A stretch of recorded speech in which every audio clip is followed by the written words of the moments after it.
Biomolecules पर एक बहुत ही इंटरेस्टिंग क्वेश्चन है और वो question match the column type है and the question is match the vitamins given in column 1 with deficiency diseases they cause given in column 2।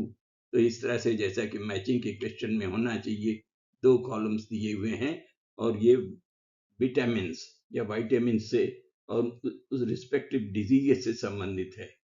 Knowledge based question है, इसलिए इस पर विशेष रूप से हमें ध्यान देना होगा and we have to keep in mind the vitamins which are effective on a particular diseases. Now let us go through the question. The question is as this: by match the vitamins given in column 1 with deficiency diseases they cause in column 2, and these are vitamins. Column 1 contain a number of vitamins, important vitamins, that is vitamin A, B1, B12, C, D, E, and K. So this way we find that there are 7 type of vitamins and they are effective to cure particular diseases.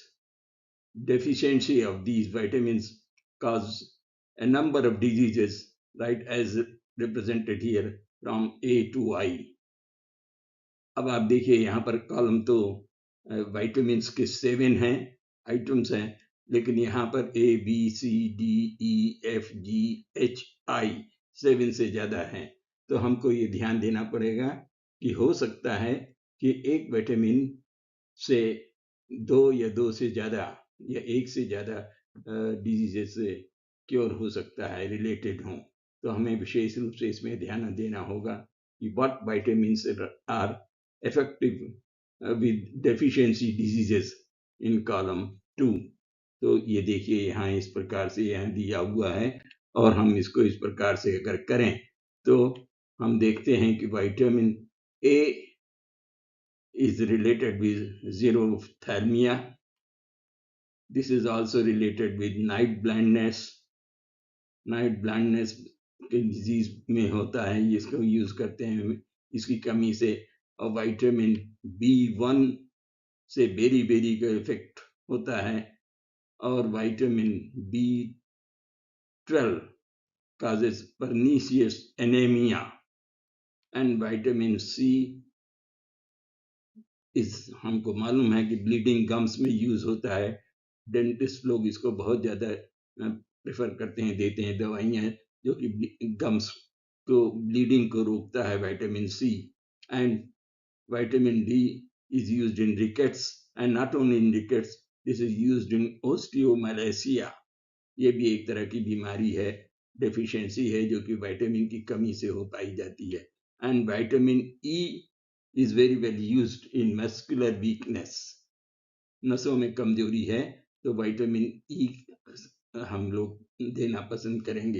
And vitamin K is related to increased blood clotting time, यानी खून को जमा coagulate करने के लिए ज्यादा समय लगता है, वो तब हम विटामिन K देते हैं। तो अब इस प्रकार से देखिए, हम देख रहे हैं कि एक से ज्यादा ऑप्शंस डिजीजेस एक पर्टिकुलर विटामिन से रिलेटेड हैं और कॉलम 1 और कॉलम 2 के विटामिन्स एंड रिस्पेक्टिव डिजीजेस को हम इस प्रकार से मैच कर सकते हैं। और स्पष्ट रूप से अगर हमें देखना है तो हम ऐसे भी देख सकते हैं, vitamin A is related to C and F, vitamin B1 to G, vitamin B12 to A means pernicious anemia, vitamin C related to bleeding gums, vitamin D related to rickets, vitamin E related to E, that is muscular weakness, and vitamin K is related to B. B means increased blood clotting time। तो ये हम इस तरह से हमको ध्यान रखना पड़ेगा। We have to keep in mind this is a knowledge based question and therefore इसको तो हमें याद ही रखना पड़ेगा। 2-4 बार रिपीट करेंगे तो हमें अच्छी तरह से ये याद हो जाएगा। And that way we can say that our correct answer is represented here। Okay, I suppose you must have got it. And since it is a knowledge-based question, you have to keep in mind the respective vitamins which are related to deficiency diseases in column 1 and column 2. अगर इतना ही अगर हम याद कर लेंगे तो हमें कई क्वेश्चंस को करने में जो कि बायोमॉलिक्यूल्स या केमिस्ट्री एवरीडे लाइफ से रिलेटेड है बड़ी आसानी से हम उसको कर सकेंगे. Okay, thank you. Please do subscribe to our channel.